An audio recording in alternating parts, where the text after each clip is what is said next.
Y se van dejando atrás no solo las supersticiones, sino también viejos mitos que fueron producto de una manera equivocada de ver el mundo. Hoy vamos a hablar de uno de ellos, ese que pregona la presunta inferioridad intelectual de la mujer. Y aunque de a poco ya no se piensa igual, el mito sigue presente en las bromas que a veces hacemos los hombres.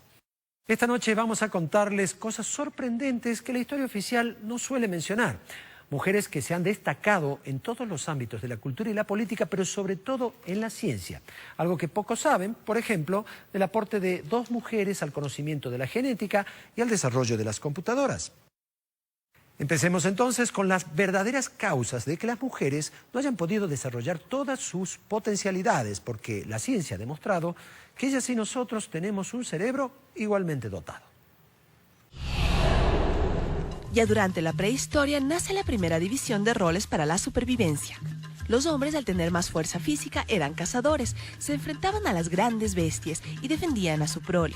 Las mujeres, por su constitución más pequeña, se convirtieron en recolectoras, recogían frutos y cuidaban a sus niños. Desde el principio quedaron relegadas a las tareas domésticas. Con el surgimiento de los estados se cultivaron las ciencias, la cultura y el arte, pero las mujeres de las antiguas civilizaciones fueron aisladas de estos espacios por ser consideradas de naturaleza inferior. Filósofos como Sócrates, Platón y Aristóteles pensaban que en la mujer no primaba la razón, sino el instinto. La mujer le pertenecía al padre o al esposo y carecía de derechos políticos y jurídicos. Su estatus no se diferenciaba mucho de los esclavos. Y aunque dirigía la casa, lo único que aprendía eran actividades que se creían propias de su sexo, como cocinar o bordar. Solo las nobles tenían acceso a cierta educación formal. Los roles que cumplía la mujer estaban siendo dominados por los roles que cumple el hombre. Entonces el hombre es el que decide, el hombre es el que organiza el mundo, el hombre es el que organiza el destino tanto social como familiar, y la mujer la que se somete y cumple en su rol de objeto. La aparición de las universidades en la Edad Media no significó ningún cambio para las mujeres. Y no fue hasta el siglo XIX que la lucha femenina por acceder a las mismas oportunidades que los hombres dio frutos. Las restricciones fueron lentamente cediendo y las universidades les abrieron sus puertas. Hace apenas 100 años, la mujer ha comenzado a acceder formalmente a una educación superior, y eso explica muchos de los mitos que aún existen sobre los géneros. Por ejemplo, la presunta superioridad intelectual de los hombres. Pero la verdad es que ningún estudio científico ha comprobado que uno u otro género sea más inteligente. Lo que han demostrado es que somos diferentes. Tenemos diferencias fisonómicas, diferencias en la manera en que procesamos la información, y debido a los roles que cumplimos a lo largo de la historia, nuestros cerebros se desarrollaron o especializaron áreas distintas. Los hombres en general tienen más aptitud para el pensamiento lógico y las mujeres para el lenguaje, pero esto no quiere decir que estemos condenados a cumplir esos roles.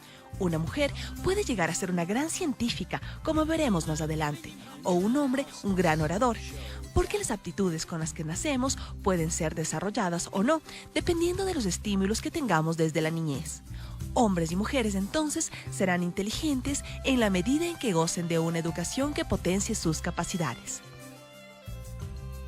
Entonces, el cerebro de hombres y mujeres tiene la misma capacidad, pero inclinaciones diferentes. Las mujeres tienen una visión más amplia de las cosas y los hombres más capacidad para trabajar en profundidad sobre una sola cosa. Esa característica femenina probablemente es la que permitió que las pocas mujeres que reinaron en la antigüedad hayan encabezado gobiernos exitosos, y entre ellos el imperio más grande de la historia. Veamos. Varios han sido los personajes que a lo largo de la historia demostraron que ser mujer no era sinónimo de debilidad ni de incapacidad para gobernar. Todas tienen en común que procedían de las clases altas, la única manera que había entonces de tener una buena educación y llegar al poder. Veamos algunos ejemplos que vienen desde el mismo Egipto. Hatshepsut. Esta mujer se autoproclamó faraón y reinó Egipto por más de 20 años. Para que el pueblo la aceptara, aseguró ser la hija del dios Amón. La reina Hatshepsut demostró una gran fuerza para aumentar el poderío de Egipto y una gran capacidad diplomática. Con ella, Egipto alcanzó una gran prosperidad, se favoreció el desarrollo de las artes y de nuevas formas de ingeniería. Cleopatra. Cleopatra fue la última reina de Egipto, antes de que este país pasara a ser parte del Imperio Romano. Se dice que tuvo una educación muy amplia. Hablaba 5 idiomas y conocía de música, historia, ciencias políticas, era muy buena en matemáticas, literatura, astronomía y medicina. Políticamente trató de aliarse con los romanos y para eso mantuvo romances con Julio César, de quien tuvo un hijo, y luego de la muerte de este con Marco Antonio. Con estas relaciones pretendía mantener la independencia de Egipto, pero no lo logró. En el año 31 a.C., con la muerte de Marco Antonio, ella es tomada prisionera y decide suicidarse. Si las egipcias hicieron grandes sus reinos, las europeas no se quedaron atrás. Isabel I la Católica.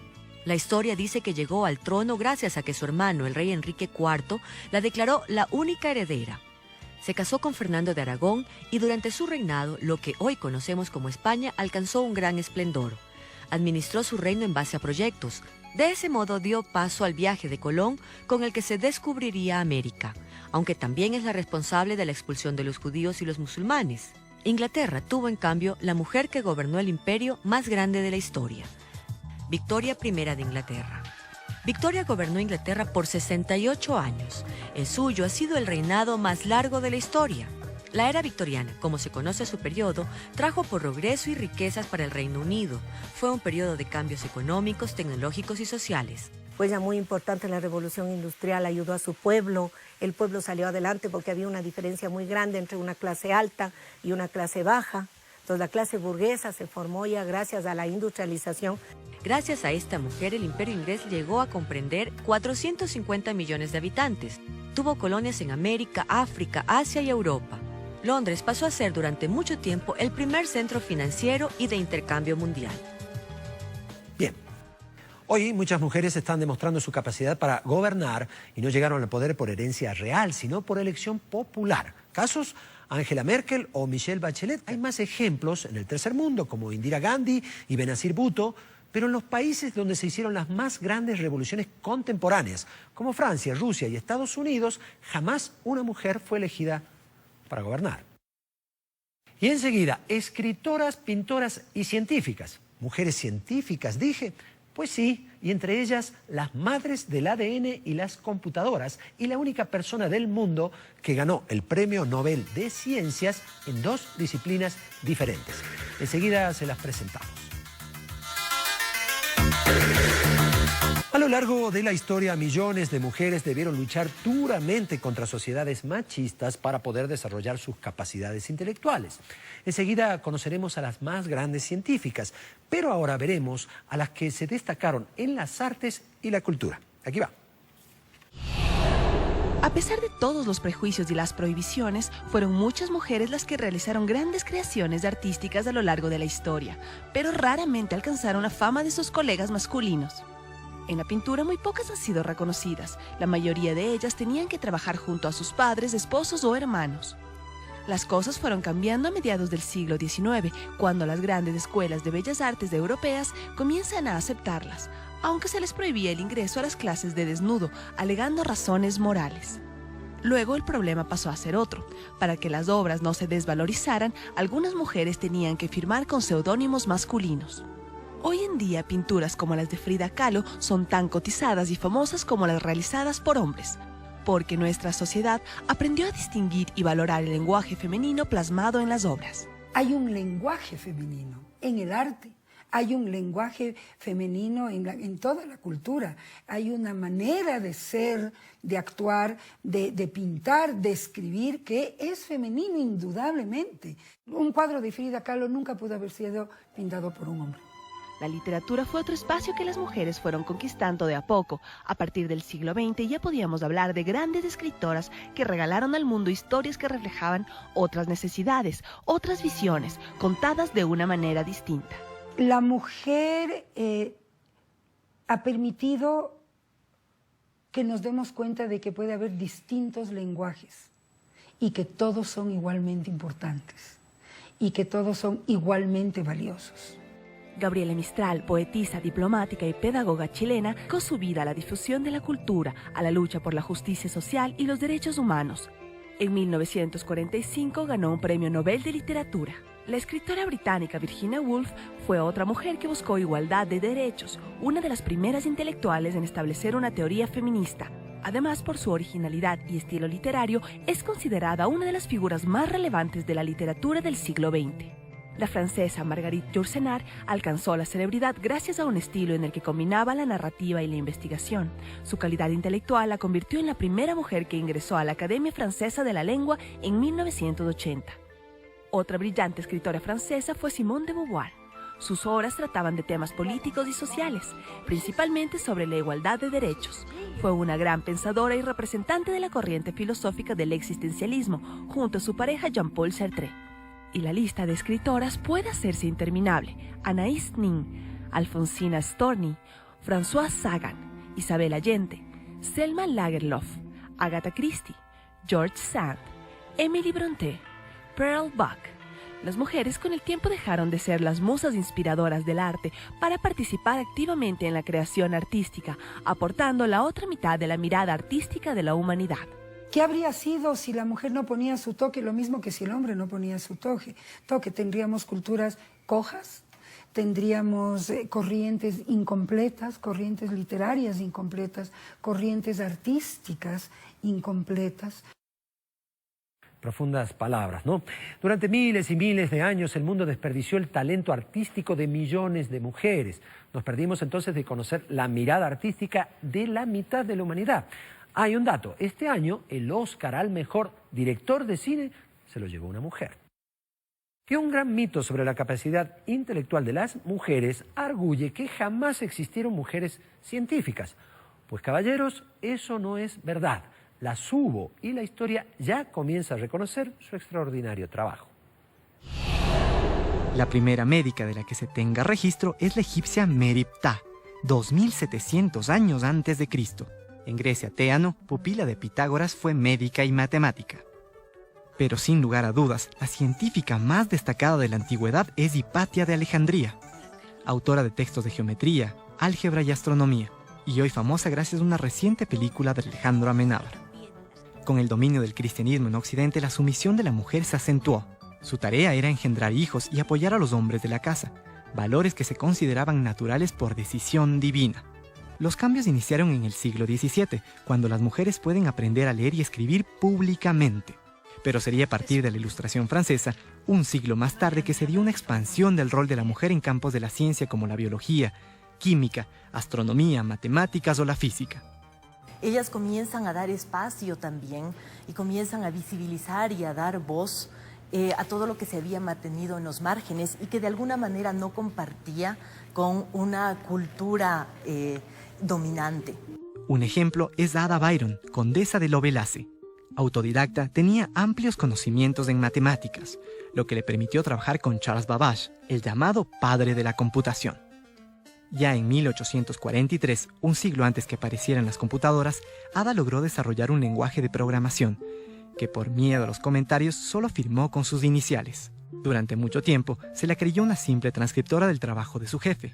Pero hoy, que se sabe la verdad histórica, un lenguaje de computación lleva su nombre. Otro caso. En 1951, la doctora Rosalind Franklin obtiene por primera vez una imagen del ADN, con la cual James Watson y Francis Crick pudieron identificar su estructura y ganar el Premio Nobel de Medicina. Y aunque ambos científicos reconocieron públicamente el aporte de Rosalind, su muerte prematura no le permitió recibir también este galardón. Pero la más grande científica de la historia fue sin duda la polaca Marie Curie. Por sus descubrimientos sobre la radioactividad, recibió en 1903 el Premio Nobel de Física. Y 8 años más tarde recibe otro premio Nobel, esta vez en química, por el descubrimiento de los elementos del radio y el polonio. Es la única persona en toda la historia que recibió 2 Nobel en 2 disciplinas científicas diferentes. Murió en 1934 de un cáncer por su contacto continuo con la radiación. Los aportes de Marie Curie fueron invaluables en cuanto al desarrollo de la radioactividad. La radioactividad la descubrió ella en el uranio, en el polonio y otros elementos que actualmente son aplicados en la medicina, en el desarrollo de energía nuclear.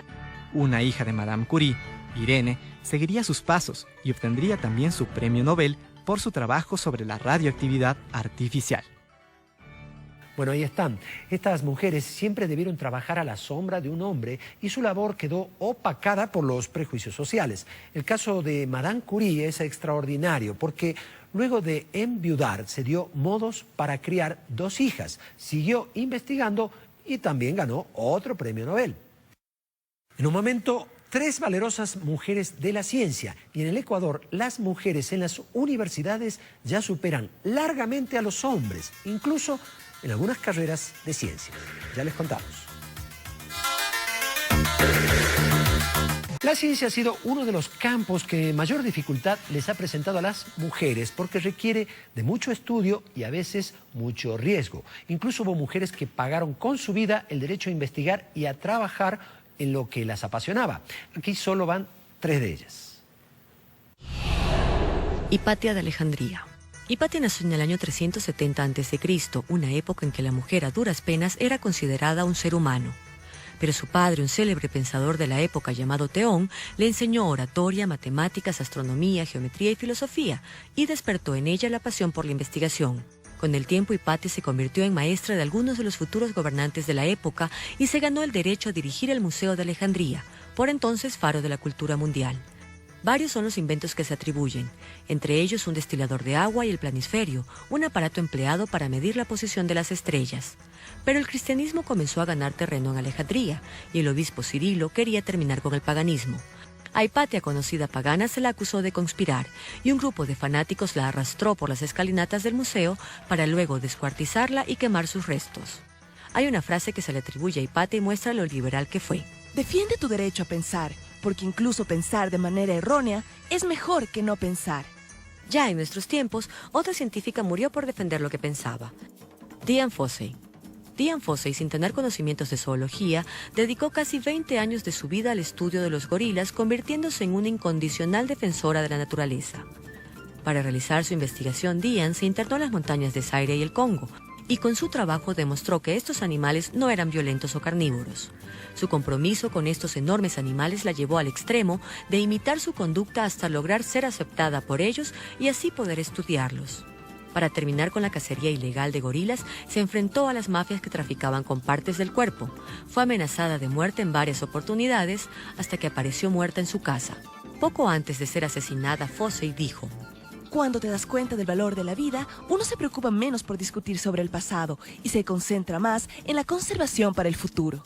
Hoy los gorilas están protegidos y muchos opinan que si ella no les hubiera dedicado su vida, ya no existirían. La tercera valiente científica no murió trágicamente. Es una parte viva de la historia de la ciencia. Valentina Tereshkova. Muy pequeña, Valentina quedó huérfana de padre y creció en la pobreza. Estudiaba y trabajaba para ayudar a su madre. Su pasión por el paracaidismo la llevó a formar parte de un club de aficionados. A finales de los años 50, en plena Guerra Fría, Rusia quiso ser el primer país en enviar una mujer al espacio. Valentina participó en la selección y ganó. La tecnología de entonces no era muy confiable. Varios cosmonautas ya habían muerto en el espacio. También existía el riesgo de esterilidad por la radiación. Pero Valentina siguió adelante y en 1963 se convirtió en la primera mujer en viajar al espacio. Durante 3 días, en una pequeña cápsula, dio 48 vueltas alrededor de la Tierra. En ese mismo año, Valentina se casa con un colega y, para sorpresa de los científicos, un año después da a luz una niña absolutamente sana. Hace pocos años, y ya retirada de la vida pública, dijo: Si tuviera dinero, viajaría otra vez al espacio, aunque sea como turista, y también volaría a Marte, incluso con billetes solo de ida. Bueno, nos quedaron afuera mujeres como Margaret Mead o Jane Goddard. Hasta no hace mucho, la ciencia estaba casi vedada para la inmensa mayoría de las mujeres, porque la investigación científica obliga a dedicarle tiempo. Pero hoy existen cada vez más mujeres científicas porque o se casan más tarde o comparten con sus parejas el cuidado de los hijos.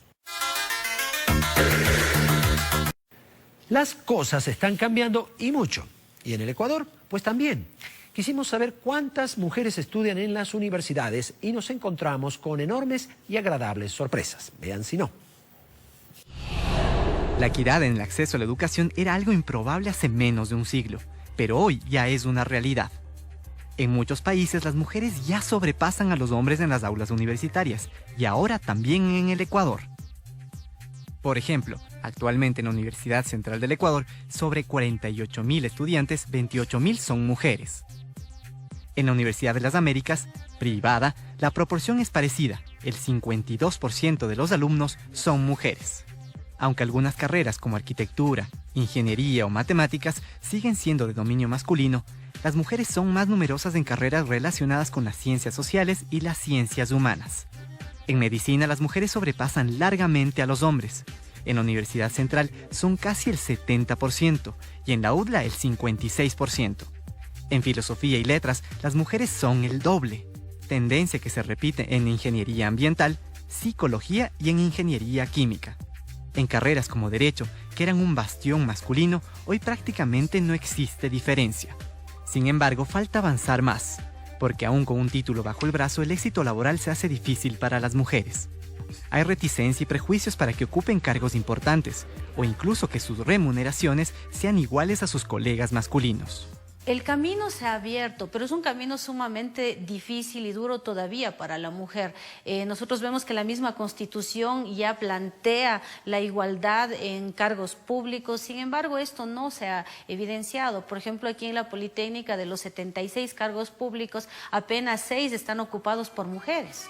Pero cada vez hay más mujeres en el mundo que pueden demostrar su capacidad. Solo 2 ejemplos. Indra Nooyi es la máxima ejecutiva de la multinacional Pepsi. Irene Rosenfeld es presidenta de la empresa de alimentos Kraft. Pero es en el campo de la ciencia donde las mujeres más rápidamente están avanzando. Sorpréndase, el año pasado, por primera vez en la historia, las mujeres dominaron los premios Nobel. En el año 2009 las mujeres obtuvieron 5 premios Nobel en 4 categorías: medicina, química, literatura y economía, siendo economía la primera vez que lo gana una mujer, lo cual es un aporte sumamente amplio, ya que este ha sido un campo tradicionalmente masculino. Adicionalmente, los premios de medicina y de química ya se han vuelto una tradición que sean para las mujeres. Hoy las mujeres ya no se contentan con ocupar el lugar que siempre merecieron en el mundo. Ahora van a la conquista del espacio.